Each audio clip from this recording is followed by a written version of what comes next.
Let's talk about High Magic's 8 by Scire, which was the pen name used by Gerald Gardner, and according to this cover, it's Gerald Gardner 4th degree OTO. Now, that requires some backstory. Um, they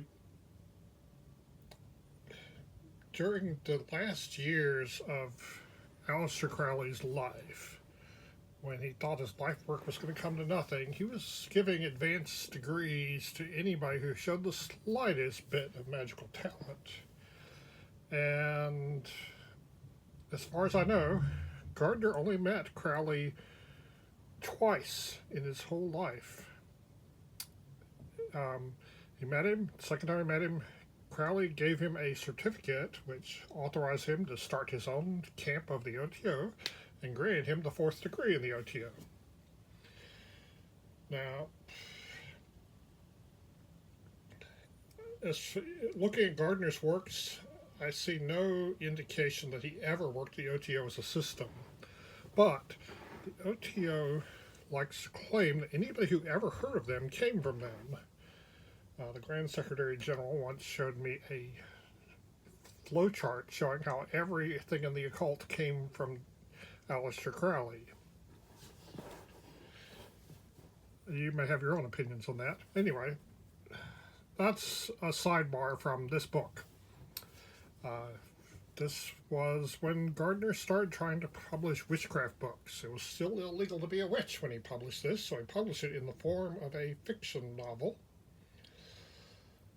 And the plot of it was there were a couple of ceremonial magicians who needed to make an athame, but they couldn't because they didn't have a bowline.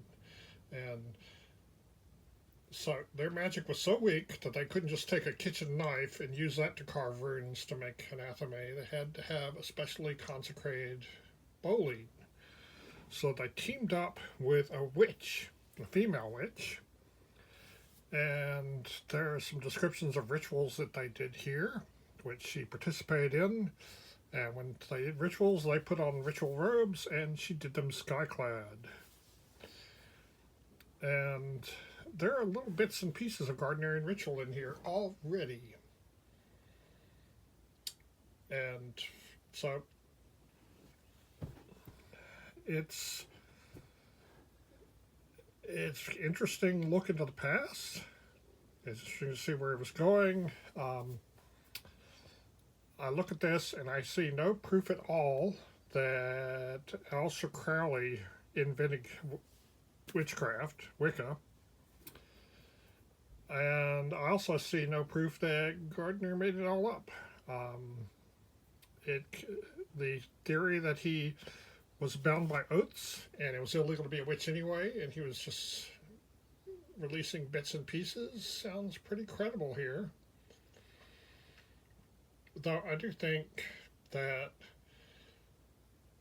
people who were a member of his coven before him would not recognize what he'd done to it. It was not at all what they had initiated him into. And then after Doreen Valente came along, it changed even more because she understood the bits that Gardner had added.